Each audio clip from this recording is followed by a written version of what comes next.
செடி. மாங்காய் மரம் ஆயிடுச்சா இன்னும் அப்படியே முட்டு உள்ள கிட்டு பாருங்க. இன்னும் முளைக்கல, இப்போதான் இந்த மாதிரி சின்ன ஒரு காய் மாதிரி முளைச்சிருக்கு. அப்புறம் என்னன்னு பார்த்தீங்கன்னா மல்லிகைப்பூ. இது என்னன்னா வாடாமல்லி. இந்த மாதிரி பார்த்தீங்கன்னா அடுத்து என்னன்னா பார்த்தீங்கன்னா மாதுளை செடி. இது முளைக்கும். இப்போ வெயில் சீசனா என்ன சீசன் தெரியல. ஆக்சுவலி இது முளைக்காதான்னு கேட்குறேன்.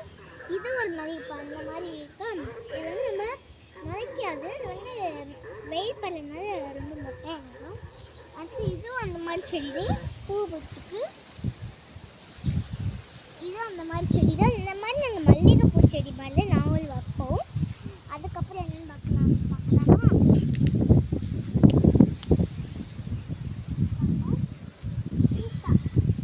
சீத்தா மரமே காணா அப்படின்னு இருக்க. நெல்லை உண்மையிலே முடிச்சுருக்கோம்.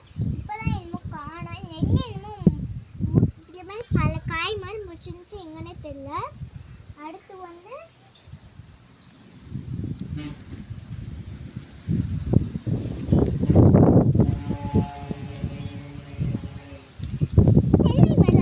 தென்னை மரத்துலேருந்து என்ன பார்க்கலாமா? கோகனட் இளநீ பார்த்தீங்கன்னா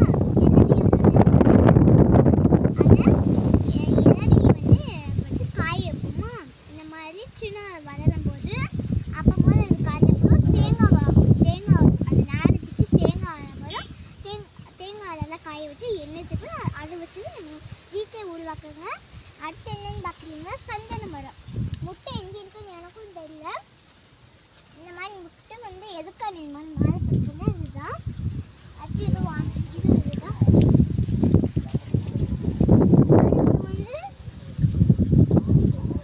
புங்கா மரம். இதுவும் அந்த லாஸ்ட் இது மாட்டுச்சாணி. எதுக்காண்டி வந்திருக்கா? இது ரொம்ப க்ரோத்தாகவே ஆயிருக்கு. நாங்கள் மாட்டுச்சாணி தான் வளர்ந்துச்சு. அடுத்து என்ன பார்க்குறோம்னா